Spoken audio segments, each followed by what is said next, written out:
Unique मूर्ती आहे का कॉफी पिताना जसं काय? युनिक मूर्ती आहे ना कॉफी पिताना. चला दाखवतो तुम्हाला.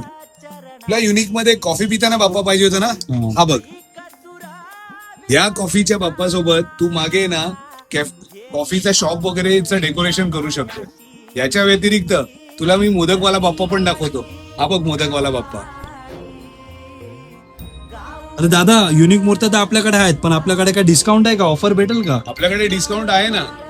जे कोणी वॉक इन कस्टमर आपल्या शॉप मध्ये येतील आणि ते लोक त्यांच्या ऑर्डर बुक करतील त्यांच्यासाठी 10 ते 15% डिस्काउंट आपण ऑन द स्पॉट देणार. पक्का ना 10 ते 15? येस पक्का. युनिक मूर्ती आता तू बघितल्यास, तुला साक्षात बाप्पा बघायचंय. हा बघ,